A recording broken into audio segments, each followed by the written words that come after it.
स्वागत है आपका हमारे चैनल डी यू हब पे।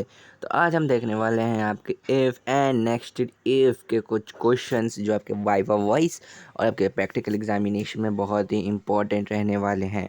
तो इफ़ और nested if basically most probably ज़्यादा से ज़्यादा पूछा जाता है, ठीक है। तो बिना किसी देरी के स्टार्ट करते हैं।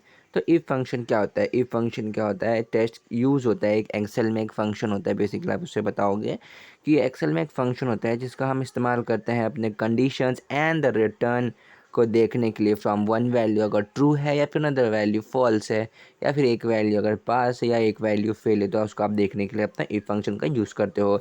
इसका जो स्ट्रक्चर किस तरीके से होता है, तो स्ट्रक्चर आप देखोगे किस तरीके से होता है। इक्वल टू इफ़ लॉजिकल, फिर आप अपना जो भी अपना सेल रेंज है उसको करोगे, फिर अपना कंडीशन लिखोगे, फिर अपनी वैल्यूज़ को लिखाओगे कि वो क्या है, वो पास है या फॉल्स है कि ट्रू है, वो लिखोगे। वाइडली कैटेगराइज मैंने आपको एग्जांपल भी दे रखा है कि अपने सेल सेलेक्ट करोगे, सेल के साथ उसका कंडीशन लिखोगे, फिर एक कॉमा, फिर डबल इन्वर्टेड कॉमास के साथ अपना कंडीशंस को लिखोगे कि वो पास है कि फेल है, फिर ब्रैकेट क्लोज। इफ़ फंक्शन में आपको याद रखना है कि सिंगल बार ब्रैकेट खुलेगा और सिंगल बार ब्रैकेट बंद होगा। तो ये वेरी वेरी इंपॉर्टेंट है, क्योंकि पता आपको यही पूछ दिया कि ब्रैकेट को आप ब्रैकेट पे ध्यान नहीं दोगे, वहाँ पर जो वाइवा में आपके पूछ लिया कि ब्रैकेट में इफ फंक्शन में आपका ब्रैकेट जो है वो कितनी बार खुलेगा और बंद होगा, तो आप एक बार देख सकते हो। ठीक है, अब हम बढ़ते हैं नेक्स्ट स्लाइड की तरफ। यहाँ आपने आपको एग्जांपल बताया हुआ है कि किस तरीके से आप और वाला पोर्शन छोड़ सकते हो। और वाले में बेसिकली कुछ नहीं होता, ये यूज़ होता है आपका जब एक सेमेस्टर का रिजल्ट आपको दे रखा है और ये आपका स्कोर टू जब मान लो आप दूसरे सेमेस्टर का रिजल्ट दे रखा है, तो SGPA दोनों के मिला के आपकी CGPA बनेगी। तो इसमें हम बताएंगे कि आप दोनों को मिला के आप पास हो कि फेल हो। तो बेसिकली क्या यूज़ होता है, 5 इसमें दे रखे हैं। तो स्कोर 1 आपका सेमेस्टर 1 और सेमेस्टर 2 के मार्क्स हो गए। अब आपको रिजल्ट बताना है कि पास है कि फेल है, तो इसको आप रिप्रेजेंट करोगे इफ़ ब्रैकेट को ओपन और लगाओगे, फिर ब्रैकेट क्लोज, फिर वह B2 को सेलेक्ट करोगे, फिर C2 को सेलेक्ट करोगे। यानी कि आप पहले रिचर्ड का ही दोनों नंबर को स्कोर 1 और स्कोर 2 को सेलेक्ट करोगे, फिर आप उसके बाद अपने लगाओगे पास है कि वो फेल है। तो ये होता है आपका इफ़ में और फंक्शन का यूज़ जो होता है बेसिकली वो। तो ये आपका इंपॉर्टेंट नहीं है इतना, लेकिन हाँ फिर भी कर सकते हो ताकि आपको ईजी रहे बताने के लिए कि और फंक्शन का यूज़ कब होता है। जब आपके 2 सेमेस्टर के या फिर 2 ईयर या फिर 2 सेमेस्टर या फिर हाफ ईयरली फाइनल ऐसे रिजल्ट अगर दिया हो, तो उसमें हम इसका इस्तेमाल करते हैं पास या फेल होने का। बाकी देखोगे फॉर्मेटिंग बिल्कुल सेम है, बस ये और वाला पोर्शन ये आपको जोड़ा हुआ है। ठीक है, अब हम बढ़ते हैं अपने आगे की तरफ। देखो मैं इसमें आपको सीधा सीधा वन शॉट में रिवीजन के टाइप में करवा रहा हूँ इफ़ और नेस्टेड इफ़ का। तो इसमें इतना कुछ मैं ज़्यादा नहीं करवा रहा, मेन पॉइंट्स ही आपको मैं बता रहा हूँ। आपने इफ़ का डेफिनेशन देख लिया, उसकी फॉर्मेटिंग देख ली, उसके क्वेश्चंस कर लिए हैं। अगर आपको डिटेल में पढ़ना है तो इसी का इफ़ एंड नेस्टेड इफ़ का है डिटेल वीडियो बना रखा है, लिंक आपको डिस्क्रिप्शन में मिल जाएगा। जाइए उसको देखिए, आप वहाँ से आपको मैं गारंटी देता हूँ कि आपका 100% क्वेश्चंस उठेंगे और एग्ज़ाम में आपसे बनेंगे अगर आप पढ़ के जाओगे तो। ने इफ़ फंक्शन अब नेस्टेड इफ़ के बारे में पढ़ते हैं। तो इफ़ फंक्शन जो होता है कैन बी नेस्टेड जब आपके पास कब होता है, जब आपके पास मल्टीपल कंडीशंस हो मीट करने के लिए। फॉर एग्जांपल अब यहाँ पर देखोगे, यहाँ पे आपको दे रखा है आपको एक्सीलेंट, बैड और गुड में आपको इन दोनों के बीच में, इन तीनों के बीच में आपको ग्रेड करना है कि कौन से स्कोर के जो नंबर हैं वो आपके एक्सीलेंट है, कौन से आपके गुड हैं और कौन से बैड है। इन तीनों चारों का आपको क्या करना है, ग्रेड करना है, बेसिकली दिखाना है। तो ये आपके नेक्स्ट स्टेप में बनता है, जब आपको कुछ भी डेटा को क्या करना होता है, कैटेगराइज करना होता है।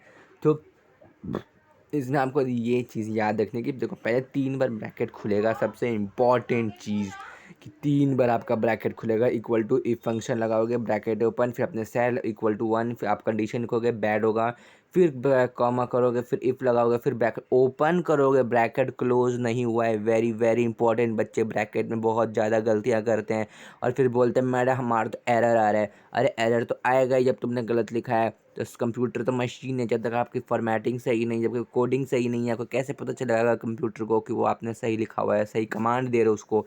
तो आपको 3 बार ब्रैकेट खुलेगा। तो इफ़ ब्रैकेट ओपन, फिर B2 इक्वल टू 2 लगाओगे, कंडीशन लगाओगे जो भी कंडीशन दे रखी है, फिर आप इफ़ करोगे, फिर ब्रैकेट खोलोगे, फिर आप एक्सीलेंट लगाओगे, फिर लास्ट में तीनों जो ब्रैकेट खोले हैं इसको बंद कब करना है, लास्ट में बंद करना है। तो यहाँ पे एक्सीलेंट, गुड और बैड का मैंने एग्जांपल दे रखा है। अब हम पढ़ते हैं ग्रेड की तरफ। जब आपका अपने सेमेस्टर में ग्रेड देखते हो वो इसी प्रकार से दिए जाते हैं जब अब हम उनको एक्सेल शीट में रिप्रेजेंट करते हैं। जब अब आपको एक्सेल शीट में जब आप रिप्रेजेंट करोगे तो इक्वल टू इफ़ लगाओगे, ब्रैकेट खोला, फिर आपने कंडीशन लिखी, फिर आपने लिखा कि अगर 60 से नीचे है तो उसको एफ मिलेगा। फिर इफ़ कॉमा लगाया, फिर इफ़ लगाया, फिर ब्रैकेट खोला, बंद नहीं किया, इंपॉर्टेंट, ब्रैकेट ओपन किया, फिर आपने B2 लगाया, फिर लगाया कि जिसका 70 से कम होगा उसको डी मिलेगा। फिर आपने कॉमा लगाया, फिर इफ़ लगाया, फिर ब्रैकेट दोबारा से खोला और फिर सारी कंडीशन लिखी।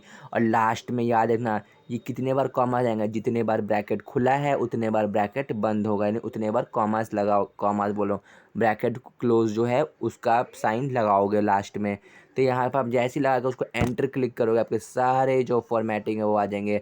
और लास्ट में आपको याद रखना, आपको बेसिकली आपको ये एक में करना होता है। जब ये एक में कर लोगे तो बेसिकली जब आप ये जो पॉइंट, जो ये रेक्टेंगल दिख रहा है, ये जो रेक्टेंगल है आपका, इसी को आप स्क्रॉल डाउन नीचे करोगे तो आपके जो सारे रिजल्ट हैं वो एक लाइन से आपके सारे रिजल्ट स्क्रॉल डाउन होकर आपके आ जाएंगे।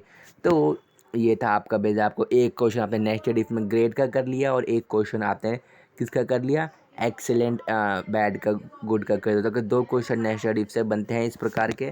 तो ये आपका होगा नेस्टेड इफ। अब मैं आपका एक वन शॉट में रिवीजन कराऊँ तो ये है आपका इफ फंक्शन। इफ फंक्शन आप देखोगे हमने यूज़ किया था किसमें, इक्वल टू लगा के जो भी सेल है उसको कंडीशन लगाओगे, इसमें जो एक ही बार ब्रैकेट खुलेगा और एक ही बार बंद होगा। इंपॉर्टेंट याद रखना कि यहाँ पे एक कॉमा आएगा, ऊपर डबल कॉमास आएंगे, आपको कंडीशन लिखनी है कि पास, फिर एक कॉमा से बंद होगा, फिर ऊपर डबल कॉमास आएंगे और फिर आपको लगा के ब्रैकेट क्लोज कर देना। तो ये था आपका इफ़ फंक्शन। ये ठीक है, इफ़ फंक्शन का यूज़ और फॉर्मेटिंग इसकी इस तरीके से होती है। और रिजल्ट आपके देखिए पास फेल, पास फेल, आप कहीं भी लगाओगे, यहाँ लगाओगे, यहाँ लगाओ, ईजिली आपका बन जाएगा। तो ये था इफ़ फंक्शन और नेस्टेड इफ़ का फंक्शन। अगर आपका हमारी वीडियोज़ हेल्पफुल लगी हो तो लाइक, सब्सक्राइब एंड शेयर करें और ज़्यादा से ज़्यादा लोगों तक हमारी वीडियोज़ को पहुँचाएँ। और आपको लगता है कि मेरे पढ़ाने के तरीके में कोई बदलाव होना चाहिए, कोई चेंज होना चाहिए, कोई भी ऐड ऑन चीज़ें होनी चाहिए, तो उसको आप अपने कमेंट बॉक्स में ज़रूर लिखें, ताकि हमें पता चले कि आखिर में डिमांड क्या है ऑडियंस की, आपको किस तरीके का कंटेंट चाहिए, क्या चिप, ताकि हम उसको फुलफ़िल करने का अपना पूरे से पूरा प्रयास कर सकें।